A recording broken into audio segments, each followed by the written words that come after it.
عامر رام مہمان گرامی D P S کے معلمین و معلمات اور میرے بہت ہی عزیز طلباء و طالبات، آج پوری قوم قائد اعظم محمد علی جناح رحمۃ اللہ علیہ کا 148واں یوم پیدائش پورے جوش و خروش کے ساتھ منا رہی ہے۔ اور ڈی پی ایس میں بھی ہم نے بہت مختصر وقت میں تیاری کر کے ہمارے بچے اور بچیوں نے قائد اعظم کو خراج تحسین پیش کرنے کے لیے مختلف پروگرام کا سامنے پیش کیے۔ میں آج کی اس تقریب میں تشریف لانے والے تمام معزز مہمانوں کا شکریہ ادا کرتا ہوں اور طلباء و طالبات کو مبارکباد پیش کرتا ہوں کہ انہوں نے اتنے خوبصورت انداز میں قائد اعظم کی شخصیت کے مختلف پہلوؤں پر روشنی ڈالی۔ حاضرین محترم، مختار مسعود نے اپنی کتاب آواز دوست میں لکھا ہے کہ عظیم لوگ کسی قوم کو انعام کے طور پر عطا کیے جاتے ہیں اور سزا کے طور پر روک لیے جاتے ہیں۔ پھر اس نے یہ کہا کہ اب یہ لگ رہا ہے کہ جیسے عظیم لوگ سزا کے طور پر ہم سے روک لیے گئے ہیں اور اب اس قوم میں کوئی قائد اعظم جتنا عظیم لیڈر وہ پیدا نہیں ہو رہا۔ سلطان سندھ کا خیر وہ پہلا ایک فکرہ جو ہے، باقی گفتگو میری اپنی میں اس کو کر رہا ہوں۔ یہی لگتا ہے اور یہ حقیقت ہے کہ عظیم لوگ اللہ کی طرف سے ایک بہت بڑا انعام ہوتے ہیں کسی بھی قوم کے لیے، اور قائد اعظم علامہ اقبال جیسی عظیم شخصیات یقیناً پاکستانی قوم کے لیے اور مسلمانان ہند کے لیے بہت بڑا انعام اور بہت بڑی نعمت ہے۔ قائد اعظم رحمۃ اللہ علیہ نے اس قوم کے منجھار میں ڈوبی ہوئی، منجھار میں گری ہوئی کشتی کو نکالنے کے لیے بہت زیادہ جدوجہد کی، اور اس جدوجہد میں جو بات سمجھنے والی مزید اس کو غور کرنے والی ہے کہ قائد اعظم اور ان کے ساتھیوں کی پوری جدوجہد میں کبھی قانون کی خلاف ورزی نہیں کی۔ تمام جلسے جلوس قانون کے مطابق احتجاج کیا جاتا تھا، لیکن قانون شکنی نہیں کی جاتی۔ کوئی توڑ پھوڑ نہیں ہوتی تھی، کوئی تشدد نہیں ہوتا تھا، کوئی ہنگامہ آرائی نہیں ہوتی تھی، اور جمہوری حق کو استعمال کرتے ہوئے مسلمانان ہند نے اپنی آزادی کے لیے بہت زیادہ جدوجہد کی۔ دوسری میں ابھی اسی صاحب نے ایک فکرہ کہا، میں اس سے اختلاف تھوڑا سا اس انداز میں کرنا چاہوں گا کہ ایسا نہیں تھا کہ جو ہے نا کانگریس میں موجود جو لیڈر تھے پاکستانی مسلمان، انہوں نے پاکستان کی حمایت کی تھی، ایسا نہیں تھا۔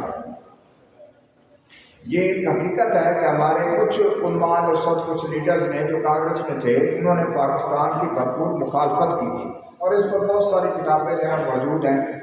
پاکستان بن جانے کے بعد بھی ان میں سے کچھ لوگ کہتے رہے کہ یہ پاکستان کا بننا جو ہے نا یہ ایک غلط اقدام اور اس کا نتیجہ قوم دیکھ لے گی۔ لیکن اللہ کا شکر ہے، ہمیں اس بات پر اللہ کا شکر ادا کرنا چاہیے کہ اگر قائد اعظم جیسے عظیم لیڈروں، قائد اعظم جیسے عظیم قائدین کی کوششوں، کاوشوں سے اور قوم کی قربانی کے جذبے سے یہ پاکستان وجود میں آیا، اور پاکستان جب قائم ہوا تو آپ کے سامنے سارے نامساز حالات ہیں کہ کتنے مشکل حالات میں ابتدائی دور گزارا گیا۔ نہ پیسے کے لحاظ سے پاکستان کو مضبوط ملک تھا، نہ دفاعی ساز و سامان کے لحاظ سے، اور نہ ہی افرادی قوت کے لحاظ سے، تربیت یافتہ لوگوں کے لحاظ سے۔ لیکن آج ہم اس بات پر اللہ کا شکر ادا کرتے ہیں کہ ہم دنیا میں 7ویں ایٹمی قوت ہیں۔ اس کے علاوہ یہ بھی میں تو سمجھتا ہوں کہ میرے لیے تو باعث فخر ہے کہ امریکہ جیسا ملک آج ہم پر پابندیاں لگا رہا ہے کہ یہ میزائل ٹیکنالوجی میں بہت آگے جا رہے ہیں، تو ہمیں اس پر فخر کرنا چاہیے کہ ہم اپنی قوم کے دفاع کو اتنا مضبوط کر رہے ہیں۔ اس لیے مایوسی والی کوئی بات نہیں ہے، بحیثیت قوم ہمیں آگے بڑھنے کی فکر کرنی چاہیے۔ اس طریقے سے جو یہ بات یہاں پر آئی اس پر بھی غور کرنے کی ضرورت ہے کہ جو قائد اعظم نے ڈسپلن ہمیں دیا، unity, faith and discipline, Quaid Azam نے تو ہمیں اتحاد کا درس دیا، اتحاد کا علم بلند کرنے کا درس دیا تھا، لیکن ہم فرقوں میں تقسیم ہو گئے، ہم لسانی بنیادوں پر مختلف گروہوں میں تقسیم ہو گئے، ہم صوبائیت کا شکار ہو گئے، ہم گروہوں میں تقسیم ہو گئے، ہم ذات برادری میں تقسیم ہو گئے، ہم نسل پرستی میں تقسیم ہو گئے اور قومی وحدت کو نقصان پہنچانے لگے۔ آج اس تجدید عہد کا دن ہے کہ ہم اپنا محاسبہ خود کریں اور اس بات پر غور کریں، فکر کریں کہ ہم قوم کو دوبارہ متحد کرنے میں اپنا کردار کیسے ادا کر سکتے ہیں۔ ہمیں علاقائی، نسلی، مذہبی تعصبات سے نکل کر ویسے قوم سوچنا ہوگا، اور آج کا دن اس لحاظ سے بڑی اہمیت رکھتا ہے کہ ہمارے جو کرسچن بھائی ہیں وہ آج کرسمس ڈے منا رہے ہیں، ہم ان کی خوشیوں میں برابر شریک ہیں اور ان کو مبارکباد پیش کرتے ہیں۔ تو بحیثیت قوم ہمیں متحد ہونے کی ضرورت ہے۔ اسی طریقے سے ایمان کے سلسلہ میں قاعدہ کو یقیناً آپ مختلف سپیچز، مختلف تقاریر جو ہیں وہ آپ ان کا مطالعہ کریں۔ اس پر بہت زیادہ جو ہے وہ ایک اختلاف اور کنٹروورسی پیدا کی گئی، اور کچھ مفکرین کا یہ کہنا ہے کہ یہ سیکولر ملک کا تصور قائد اعظم نے دیا تھا، ہرگز ایسا نہیں ہے۔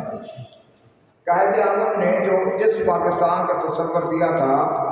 وہ تھا پاکستان کا مطلب کیا، لا الہ الا اللہ۔ اور میں نے آپ کو شاید پہلے بھی ایک فنکشن بتایا تھا کہ ہندو اور سکھ جو ہے وہ جب جلوس مسلمان نکالتے تھے تو وہ مسلمان کو چڑھاتے تھے۔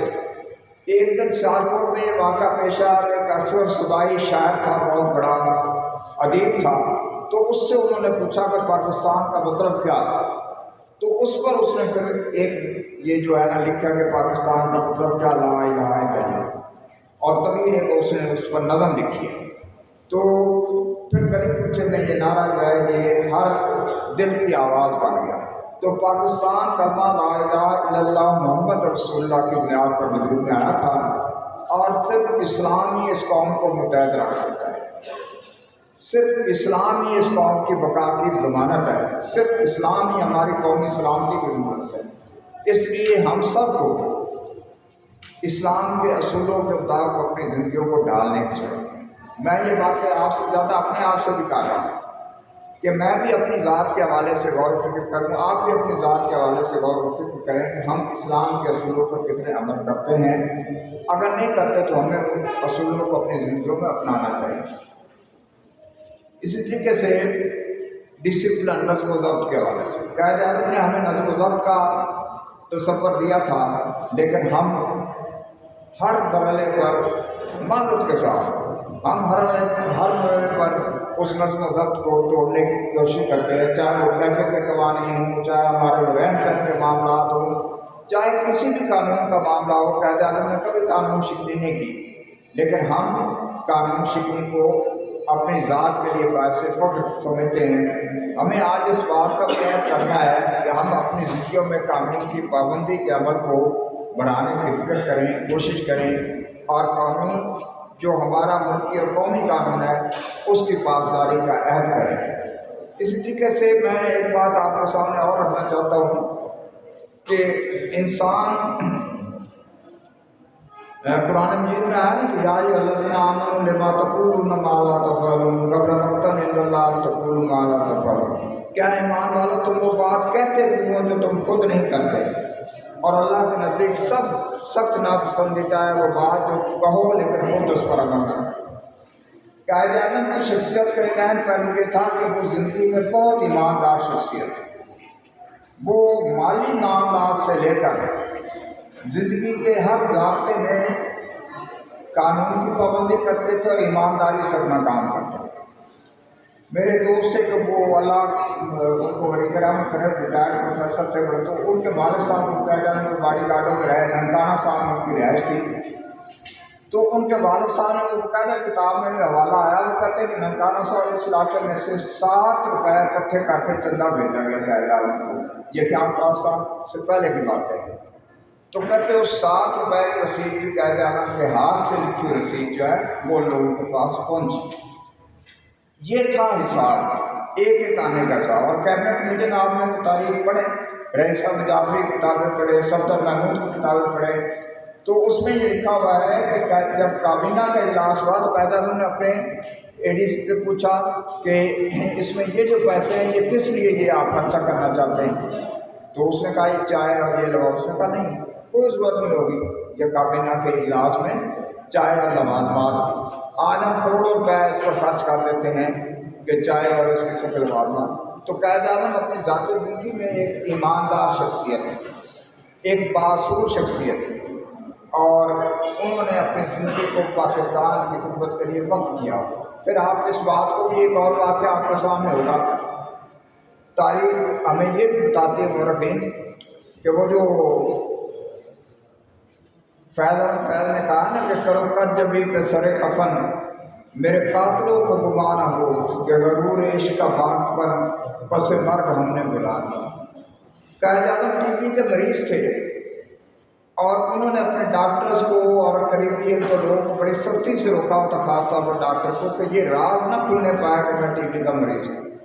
اگر یہ راز کھل گیا تو پھر تحریک پاکستان کی کامیابی مشکل ہو جائے گی. اور ہم دیکھتے ہیں کہ جیسے ہی پاکستان قائم ہوا اس کے بعد جو ہے قائد اعظم کی تقریب بہت زیادہ خراب تھی. تو جب حلف برداری کی تقریب ہو رہی تھی تو ایک مورخ لکھتا ہے کہ ان کی حالت بہت اس وقت جو ہے نا وہ بہت خراب تھی, لیکن انہوں نے